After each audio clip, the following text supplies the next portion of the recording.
So far, our boy Klein's life was going downhill faster than my GPA during finals. But then, Dunn Smith walks in, mysterious, calm, and cool, like that one teacher everyone secretly crushes on, and tells him the Antigonus family's book is still missing. And not only that, Klein's in danger too. The solution? Become a Beyonder. Basically, join the magical Avengers, but with more paperwork and fewer billionaires. Next day, Klein reaches the address Dunn gave him, the Hound Pub.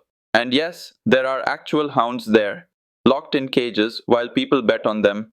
Classic Victorian therapy session, I guess. He meets a man named Wright, says Dunn Smith sent him, and boom, Wright sends him into an elevator. Not the type you find in malls, more like the you might die halfway down kind. At the bottom, Klein finds the Nighthawks office. A clerk named Roseanne greets him. She's sweet, smart, and says she's scared of Dunn. Yeah, she said he's like her father. Klein's like, what's scary about dads? Clearly, he's never met an Indian dad holding exam results. Roseanne drops him off and points to Dunn's office. Big metal door called Chinese Gate. The name itself sounds like it eats interns for breakfast. Dunn makes him sign a paper labeled Special Operations Department, Iowa County Police, 7th Unit. Klein's like, wait, I thought you worked for Blackthorn Security Company. And Dunn goes, buddy, that's just our fake name. Basically, it's the Beyonder version of saying I'm working from home when you're actually gaming. Turns out they secretly work for the Church of the Evernight Goddess, handling supernatural crimes. They're the ones people call when ghosts start freeloading in your basement. Dunn warns him. Becoming a Beyonder is risky business. He takes Klein into a room with names of all the agents who died, and most didn't die. They lost control, like me at a pizza buffet. Then Dunn talks about the creation myth, how God made light, the sun, and the crimson moon from his own eyes. Basically, he went full DIY Universe edition. Anyway, Dunn explains, humans use mysterious ingredients to make potions. Drinking one gives you powers of a specific pathway. Klein remembers the man in the grey fog mentioning 22 pathways in total. Out of these, Dunn says they have potions for 4, Sleepless, Corpse Collector, Mystery Prior, and Seer. If you pick the first 2, you get to punch things. If you pick the last 2, you get to think things. Klein's like, yeah, thinking sounds safer. Now Dunn sends Klein to old Neil, a cheerful Beyonder who smells like ancient wisdom and old socks. Neil tells him to chill and help put away books first, then casually drops that he's got Emperor Roselle's diary. Only problem, no one can read it. Klein takes a look and boom, it's in Chinese. Our boy can read it like subtitles on Netflix. Turns out Emperor Roselle was also from Earth, probably also complained about Mondays. Roselle's diary says, to master your potion, act like it, and warns that he picked the wrong pathway.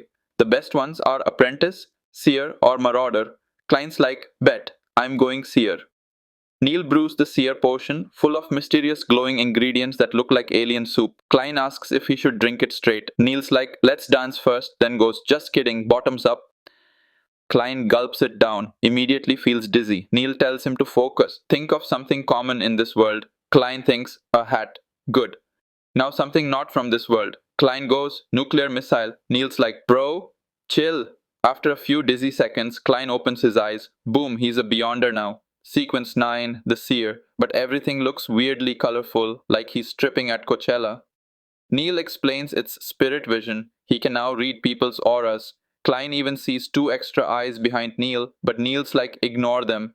Happens to everyone after too much potion. Headache hits. Neil says that's normal. Leonard once fainted on the stairs after his potion. Klein learns to double tap his head to turn off spirit vision. Yes, he literally has a head switch now. Next day, Dunn gives him a job, be a clerk first. Salary, £3 a week, and a month's advance. Klein's like, I'm rich. Bro was more hyped than a guy who just got his first YouTube paycheck. His family's poor, dead parents, studying sister, and a brother who earns barely £6 a week. The dude literally upgraded from a leaky roof to 3 meals a day. Then Dunn gives him his first mission, buy a cane, visit Welch's house, and find the missing Antigonus book. Simple, right? Wrong. A carriage stops, Leonard's inside, cool guy, poet type. He tells Klein they're investigating a kidnapping, a boy named Elliot. Klein's like, are we using magic? Leonard's like, nah, we're pretending to be a security company. We once even found this guy's cat. This time it's a kid, a small upgrade. He gives Klein the child's clothes. Klein places his cane over them and starts dowsing. Basically, magical GPS with bad signal. They find the house. 2 kidnappers inside, 1 child. Leonard breaks in, dodges bullets like he's in the Matrix, and folds a gun like paper. But wait, the kidnappers mutate into a monster. Leonard tells Klein to grab the kid and run. The monster attacks. Leonard sings a lullaby. Yes, sings, and the beast just falls asleep. Apparently, his power is called Midnight Poet. Romantic and deadly, my favorite combo. Turns out the kidnappers drank potions without being chosen once.